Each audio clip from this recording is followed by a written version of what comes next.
አይ አልተመለሰች።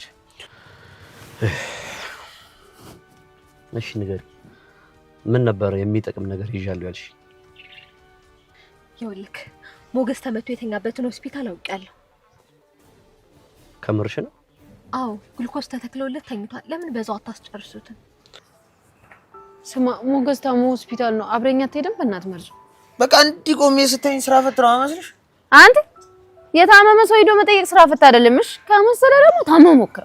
ደላላ እኮ የታመመ አሰብኩት እኮ እናንተማ ብትታመሙ ካሁን አሁን ይኸውልህ ቤቱ ተሸጠ አልተሸጠ የኮሚሽን ተሰጠኝ አልተሰጠኝ አጠገብ ራሱ ታሞ የተኛውን ሰላም ነው የምትነሳው።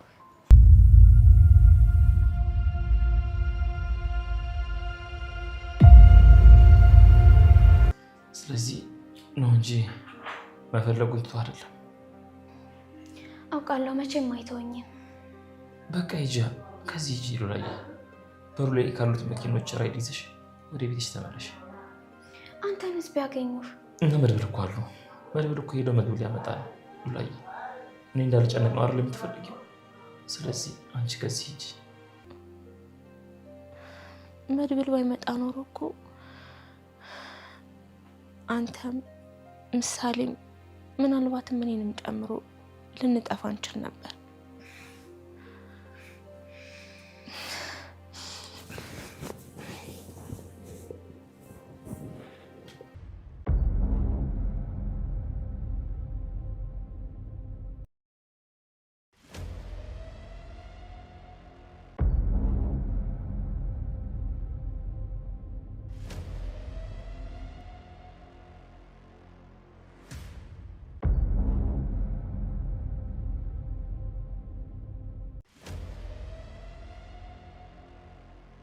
ሰላም ሰላም የቻናሌ ቤተሰቦች በያላችሁበት የዓለም ዳርቻ ሰላማችሁ ይብዛልኝ። እንደምናላችሁ እንደምንቆያችሁ ነው። ዛሬ በክፍል 105 ተመልሼ ከች ብዬላችኋለሁ። ታዲያ አብራችሁ ስትቆዩ ይሄንን ቻናል ላይክ፣ ሼር፣ ሰብስክራይብ ማድረጋችሁ በፍጹም እንዳይረሳ ለማለት እወዳለሁ ማለት ነው።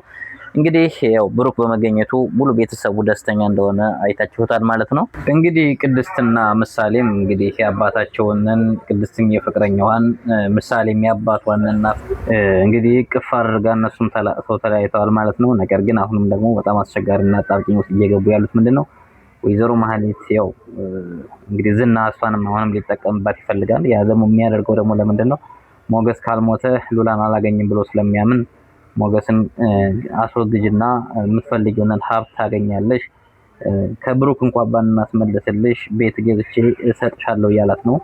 እሷ ደግሞ ያው እንደምታውቋት እንግዲህ ትንሽዬም ቢሆን ገንዘብ እንደ ይሁዳ ስለሆነች ይገዛታልና ሞገስን አስወግጄ ቤት ባገኝ ይሻላል ዘላለም አለምን ከማክ ወደሚል ውሳኔ ሄዳለች። ይሄንን ተልኳንን የሚያስፈጽሙላት ሰዎችን ፈልጋለች ማለት ነው። እንዳያችኋት እንግዲህ እኔ ብቻዬን ጉዳዩን መጨረስ አልችልም ሰው ጨምርልኝ ካለች በኋላ እንኳን ራሱ ከምከፍልሽ ገንዘብ ላይ ታካፍለዋለች ሲላት ገንዘብ ላለማካፈል እኔ ወጣዋለሁ አለች፣ ጉዳዩን ሳታውቅ። ነገር ግን መጨረሻ ላይ ሰው እንድትገይ ነው የምፈልገው ሲላት ሰው ያስፈልገኛል አለች። አሁን አቶ ዝና በራሷ ላይ መርዝ እየጠመጠመባት እንደሆነ እንኳን አይገባትም። እሺ ደነዝ የሆነች ለምን እዚህ በኋላ ይሄንን ጉዳይ ማድረግ አለብሽ፣ ነገር ግን የሚመጣውን ችግርም ሁሉ የምትወጪው አንቺ ራስሽ ነሽ፣ ስለዚህ እኔን እንዳትጠሪኝ እያላት ነው። እንግዲህ ሞገስን ገደለችለት ማለት እሱ በነፃነት ሉላን አገኛለሁ የሚል ሐሳብ ስላለው ብቻ እንጂ ለሷ ምንም አይነት ነገር ገዝቶ እንደማይሰጣት ጠንቅቃ እሷም ታውቀዋለች፣ እኛም የምናውቀው ጉዳይ ነው ማለት ነው።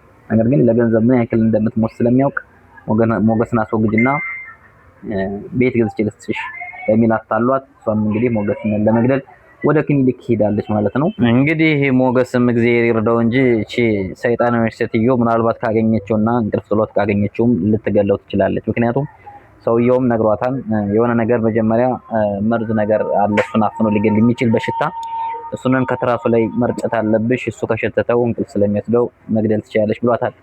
ስለዚህ ያን ካደረገች ሞገስ ልትገለው ትችላለች።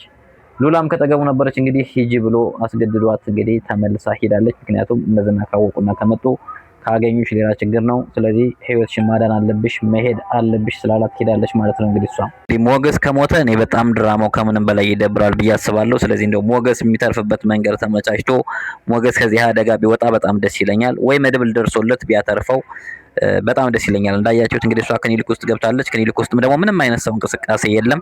እሷን ሊከታተላት የሚችል አካል የለም ማለት ነው። ስለዚህ ሞገስን ልታድነው የምትችለው ሉላ ወይም መድብል ናቸው። እነሱም ደግሞ የሉም። ከዛ ውጭ ምንድነው ዳጣ መሄድ ትፈልጋለች ወደ ሆስፒታል። እንግዲህ ልጁ አብሯት አልሄድም ስላለ እሷን ፈርታ ወደ ኋላ እያለች ነው። ነገር ግን 300 ብር ሰጣለሁ አብረን ብለዋለች። ምናልባት መርዞ ደላላውና ዳጣ ወደ ሆስፒታሉ ከሄዱ ምናልባት ለሞገስ ሊደርሱለትና ሊያተርፉት ይችላሉ ብዬ አስባለሁኝ።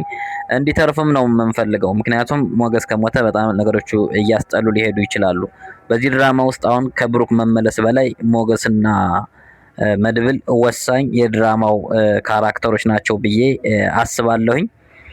ያው እንግዲህ ዝናም እንደማይተኛላቸው ጠንቅቀው ያውቁታል።